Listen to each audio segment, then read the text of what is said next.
सत्संग जी, प्यार से कहना धन निरंकार जी। आप सभी महापुरुषों के चरणों में दास की प्यार भरी धन निरंकार जी। उम्मीद करता हूँ आप सभी लोग स्वस्थ होंगे, खुश होंगे। परम पिता परमात्मा से आप सभी के सुख जीवन की, सुखी जीवन की भी प्रार्थना करता हूँ। मैं बलराम शर्मा, आपका भाई, आपका मित्र, आप सभी का अपने YouTube चैनल बलराम शर्मा 9468 पर आप सभी का हार्दिक स्वागत करता हूँ।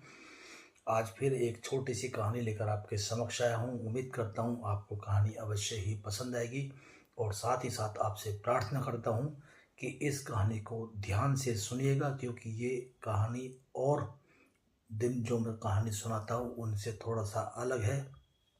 और आज इस कहानी के माध्यम से जो संदेश मैं आपको देना चाहता हूँ, तो उम्मीद करता हूँ आपको वो पसंद आएगा। अगर आपको पसंद आए तो आपकी राय क्या है इस कहानी को लेकर, आप कमेंट्स के ज़रिए मुझे बता सकते हैं।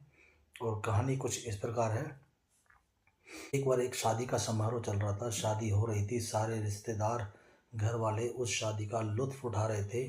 चारों तरफ खुशियाँ का माहौल बना हुआ था और देखते ही देखते वरमाला का समय आ जाता है। तो सब के सब रिश्तेदार, घर परिवार के लोग स्टेज की तरफ बढ़ते हैं और देखते ही देखते वरमाला का जो प्रोग्राम था वो शुरू हो जाता है।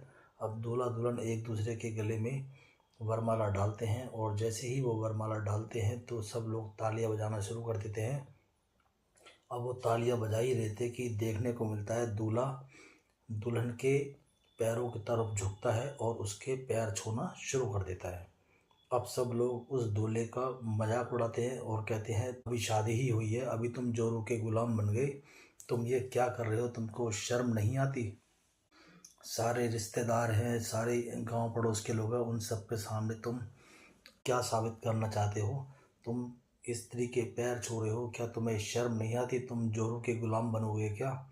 अब वो तरह तरह की बात उसको बोलने लगे, दूल्हे को बोलने लगे और सब कमेंटबाजी करने लगे। कोई उनका मजाक उड़ा रहा था, कोई कुछ कर रहा था।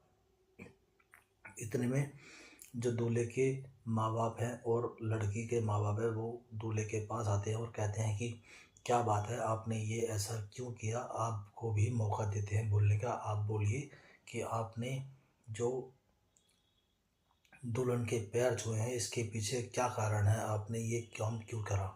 ऐसा काम तो नहीं करना चाहिए, लेकिन आप फिर भी बताओ कि आपका जो पैर छूने का जो ये आपके इसके पीछे क्या कारण है? तो दुल्हन ने बोला कि मैं इनके पैर क्यों नहीं छूऊं? आज के बाद मेरे घर की पूरी भाग दौड़ इन्हीं के हाथों में है और मेरे माता पिता की सेवा भी यही करेंगी, इन्हीं के हाथों में है। और समाज में मेरी जो शान बढ़ेगी वो भी इन्हीं के ऊपर डिपेंड करती है। और यहाँ तक कि जो मेरे परिवार की वंश बेल बढ़ाएगी वो भी इन्हीं के द्वारा ही बढ़नी है। ये अपने खून से सींच कर मेरे परिवार की वंश बेल बढ़ाएंगी, तो मेरे लिए तो ये पूजनीय है, क्योंकि मेरे घर की जो भाग दौड़ है वो सारी की सारी इन्हीं के हाथों में है और मेरे पूरे परिवार की भाग दौड़ भी इन्हीं के हाथों में है। तो मेरे लिए ये पूजनीय है। अगर किसी को ये मजाक लगता है या मैं जोरू का गुलाम लगता हूँ तो वो उनकी अपनी सोच है, उनके अपने विचार है। मेरे विचार में ये पूजनीय है, क्योंकि समाज में भी अब कौन सा स्थान प्राप्त होगा वो सब इन्हीं के ऊपर डिपेंड करता है कि समाज में मेरी कितनी इज्जत बनेगी या नहीं बनेगी, ये सब इन्हीं के ऊपर डिपेंड करता है। और मेरे माता पिता की जो सेवा होगी या नहीं होगी वो भी इन्हीं के ऊपर डिपेंड करता है। और मेरे वंश जो आगे बढ़ेगा वो भी इनके द्वारा ही बढ़ने है। तो मेरे लिए तो ये पूजनीय है। अगर ये सबको उनके विचार में गलत लगता है तो वो उनके विचार है, लेकिन मेरे विचार में हर वो स्त्री पूजनीय है जो अपने घर को छोड़ के दूसरे घर में जाती है और उस घर को रोशन करती है, उनके वंश बेल को आगे बढ़ाती है, पूरे घर को संभालती है। तो वो लक्ष्मी का रूप है और वो मेरे लिए हमेशा पूजनीय ही रहेगी। अब ये सुन के सब के सब लोग तालियां बजाने लगते हैं और उनके माँ बाप जो होते हैं अपने बच्चों पर गर्व करते हैं, उनको आशीर्वाद देते हैं और सब उनकी इस नई पीढ़ी की सोच को सराहना करते हैं उनकी। अगर ये कहानी आपको अच्छी लगी हो तो प्लीज़ लाइक करें, शेयर करें, कमेंट करें और जिस किसी ने मेरा यूट्यूब चैनल सब्सक्राइब नहीं किया हो तो प्लीज़ वो सब्सक्राइब भी कर लें, जिससे कि आने वाली तमाम शॉर्ट्स वीडियोस आप नोटिफिकेशन के माध्यम से देख पाएँ।